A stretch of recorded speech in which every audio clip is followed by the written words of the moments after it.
हे दोस्तों, जय माँ आदिशक्ति। कैसे हैं आप सब? आई होप बहुत अच्छे होंगे। आज के इस वीडियो में बात करूंगी आपके क्रश की करंट फीलिंग की। दोस्तों, रीडिंग को शुरू करने के पहले सबसे पहले अपनी ईस्ट का नाम लें 7 बार, 9 बार, 11 बार।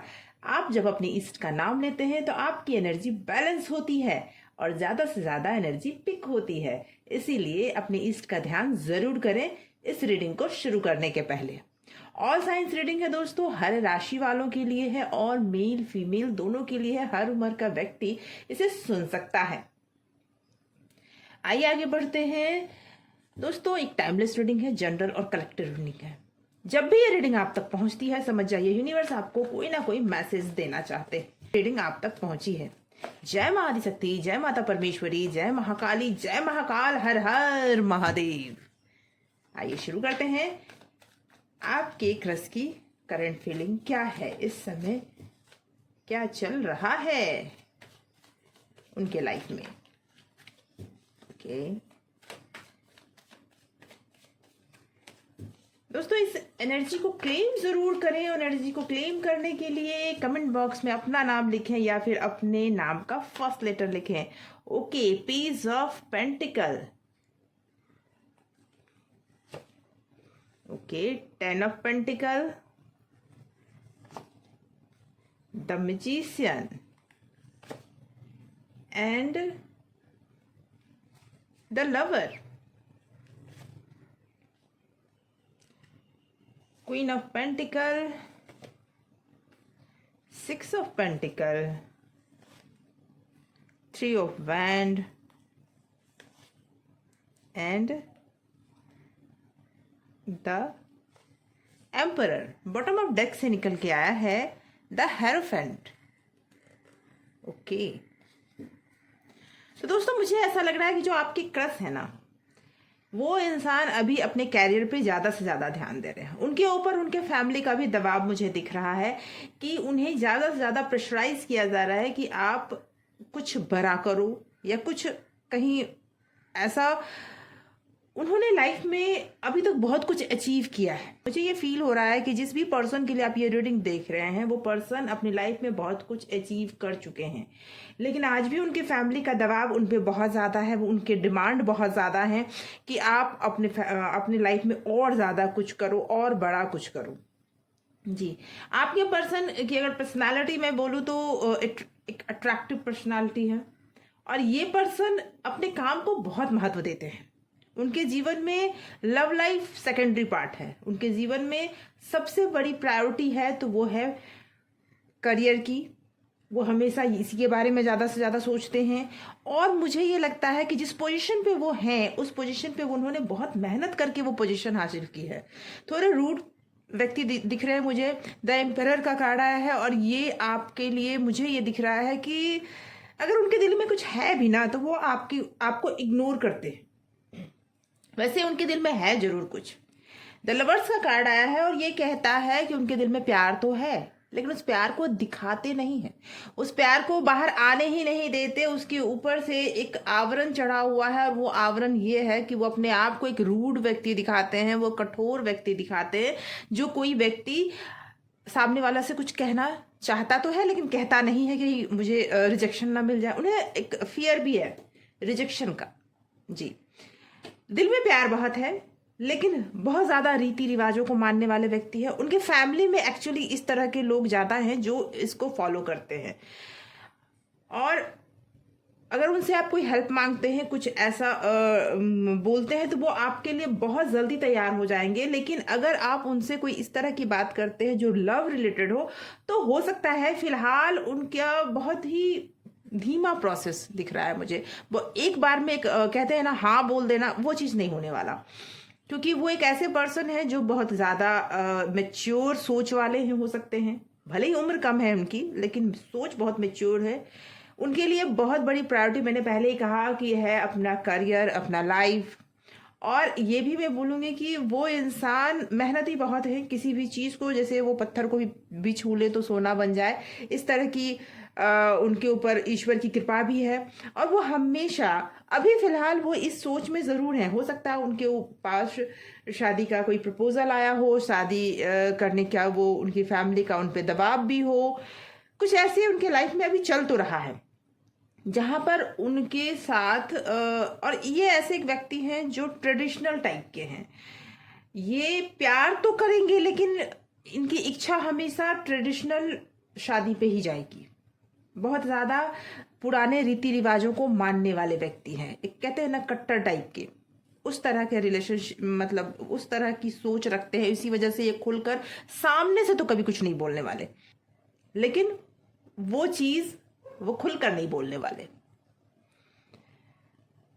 ये पर्सन अभी मुझे ये दिख रहा है कि अपनी लाइफ में वो आगे बढ़ने का सोच रहे हैं। अपनी लाइफ में वो हो सकता है मैरिज के बारे में सोच रहे हो, या फिर उनके लाइफ में कोई लव पार्टनर हो, लेकिन उसके बारे में उन्होंने ना किसी को बताया है, ना किसी से डिस्कस किया है। ये भी हो सकता है क्योंकि उनके कोई भी चीज वो सीक्रेट रखना चाहते हैं, किसी को बताना नहीं चाहते। एक ऐसे व्यक्ति हैं जिसमें बहुत ज्यादा एनर्जी है। एक ऐसे व्यक्ति हैं जो डिसीजन अपने लिए खुद लेते हैं, और उनका एक ऐसा ऑरा है जो किसी को भी अट्रैक्ट कर लेता है। किसी के साथ अन्याय करें ये उनके नेचर में नहीं है। वो किसी के साथ अन्याय नहीं करना चाहते हैं और ना ही उनके नेचर में है। ओके, आइए देखते हैं कि आपके क्रश और आपके बीच जो रिलेशन है, आप जिसके बारे में इतना सोच रहे हैं, क्या है उस रिलेशन का फ्यूचर। आप ये सोच रहे होंगे कि वो इंसान चुप क्यों है। आप भी चुप दिख रहे हो मुझे। आप उन्हें, आपके दिल में बहुत कुछ है उनके लिए, लेकिन आप भी बताते हुए नहीं दिख रहे हो मुझे। आप दोनों ही एक दूसरे से कुछ भी खुलकर बात करते हुए नहीं दिख रहे हो मुझे, क्योंकि एक कहते हैं ना समाज की बंदिशें आप दोनों पे बिल्कुल बराबर लगी हुई हैं। आइए देखते हैं इस रिलेशनशिप का फ्यूचर क्या है। इस रिलेशनशिप का फ्यूचर क्या है। क्या कभी वो अपनी चुप्पी तोड़ेंगे। वो चुप क्यों हैं ये तो पता चल गया, लेकिन क्या कभी वो अपनी चुप्पी तोड़ेंगे। कभी आपके साथ क्या कभी वो अपनी चुप्पी तोड़ेंगे। Okay, 9 of swords, judgment and king of wand.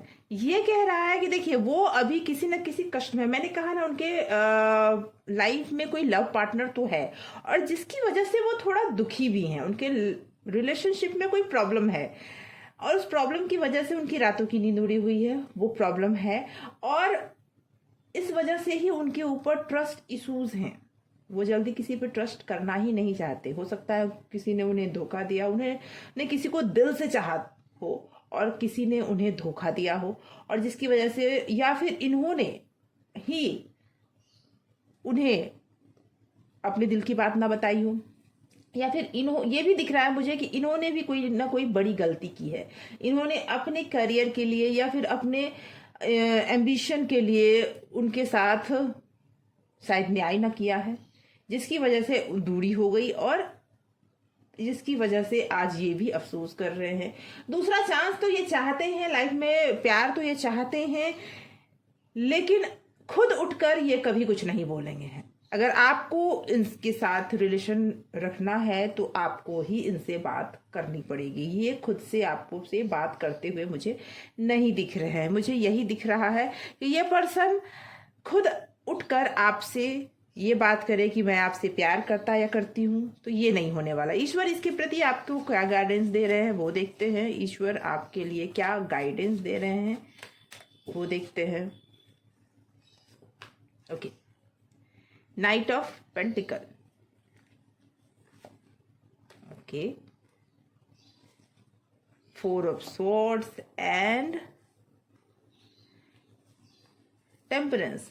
तो ईश्वर आपसे कहना चाहते हैं संयम रखिए, धैर्य रखिए। जो भी कुछ अटक गया है, जो स्टक हो गया है, क्योंकि आपके पर्सन कहीं ना कहीं स्टक हैं। मैंने कहा ना उनके लव रिलेशनशिप का प्रॉब्लम है। कैरियर में भले ही वो बहुत ज़्यादा आगे बढ़ रहे हैं, बहुत ज़्यादा अचीव कर रहे हैं, एक जादुई तरीके से वो हर चीज़ अपनी तरफ कर लेते हैं, ये सारी चीज़ें दिख रहे हैं, लेकिन उनके लव रिलेशनशिप में कुछ प्रॉब्लम्स चल रहे हैं, जिसमें अभी आपके लिए ये सजेशन है कि आप धैर्य रखिए, बहुत ज़्यादा जल्दीबाजी मत दिखाइए।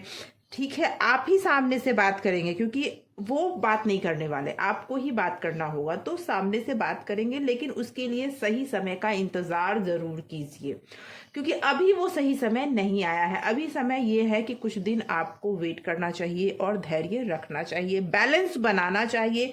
हो सकता है कि उनको अभी लव से ज्यादा दोस्ती की जरूरत हो उनके लाइफ में। ये मुझे दिख रहा है कि उनके उनके ऊपर रिस्ट्रिक्शंस बहुत हैं, या तो किसी ने डाले हैं, या तो उन्होंने खुद ही अपने चारों तरफ इस तरह के रिस्ट्रिक्शन बना के रखे हैं कि वो उससे पार जा ही नहीं सकते, वो उससे ज्यादा कुछ कर ही नहीं सकते।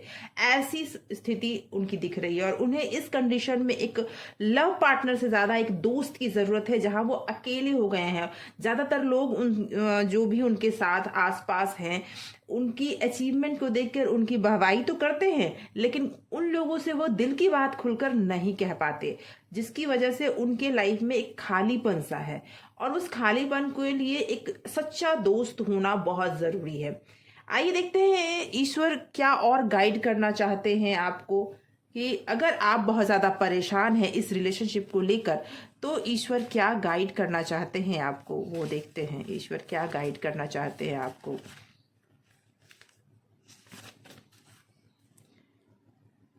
ईश्वर आपसे कह रहे हैं आप लंबी यात्रा पर जा रहे हैं। कहने का मतलब है समय लगेगा। मैंने कहा ना, कुछ तो ऐसा है आप दोनों के रिलेशनशिप में जिसमें समय लगेगा। इसीलिए अभी आप अगर ये चाहते हैं कि अभी आप अगर हड़बड़ी दिखाते हैं तो सब कुछ बिगड़ सकता है। जिंदगी में आप बहुत सक्सेस हासिल करने वाले हैं, लेकिन थोड़ा आपको बैलेंस बनाने का, थोड़ा इंतजार करने की जरूरत है। ओके,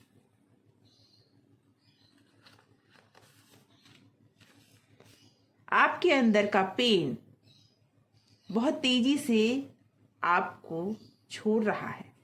आपके अंदर जो भी पेन है, जो भी तकलीफ है, वो खत्म होगा बहुत तेजी से। यानी बहुत, आप, मुझे ऐसा लगता है आपके अंदर बहुत पेन है, बहुत तकलीफ है। हो सकता है उस पर्सन को देखकर, या फिर हो सकता है कि आप उनसे अपनी दिल की बात नहीं कह पा रहे हैं, इस वजह से भी आपके अंदर पेन है।